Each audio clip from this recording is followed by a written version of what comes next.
Okay, thank you for returning so promptly. Welcome to the third session of our annual conference.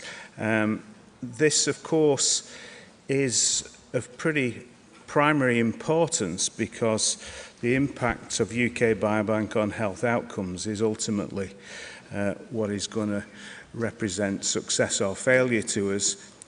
We've seen an awful lot of success already today, and I think we'll see some more in the next two sessions.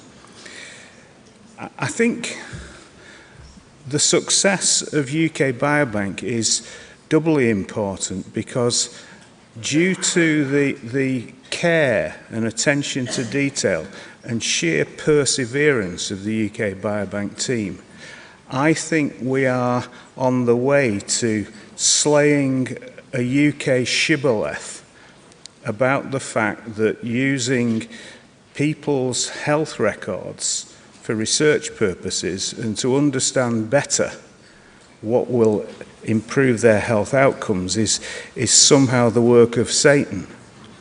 And whilst we may congratulate ourselves on having an awful lot of wonderful rich data in the National Health Service, gaining access to it remains unnecessarily problematic.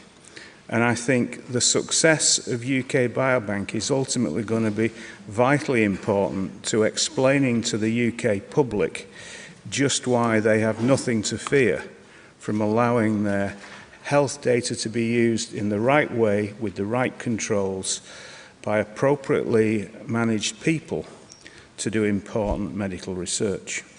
So congratulations to UK Biobank for leading the charge in that very difficult area.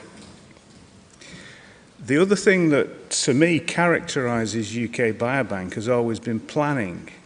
Sir Rory reminded us this morning of the period between 2003, the formal establishment of UK Biobank, and the launch in 2006. But of course, a lot of planning went into the establishment phase for the 3 or 4 years before even that.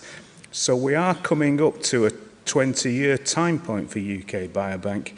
And when I look back, I think that prolonged period of analysis and reflection before the start meant that UK Biobank avoided a lot of pitfalls that it otherwise might have stumbled into.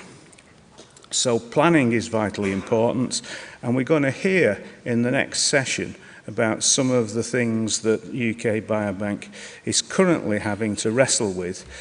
I describe them as the challenges of success. So to give you one example, it is not going to be possible for you all to download the whole genome sequences of 500,000 people, because that will require more electrons than there are in the universe.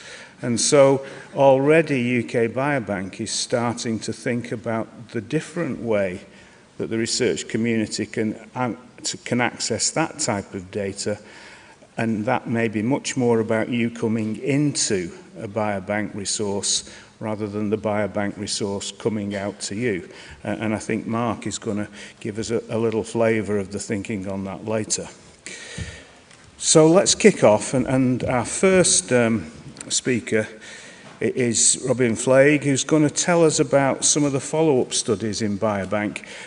And you've seen this morning how important a component of the overall programme those are. So Robin.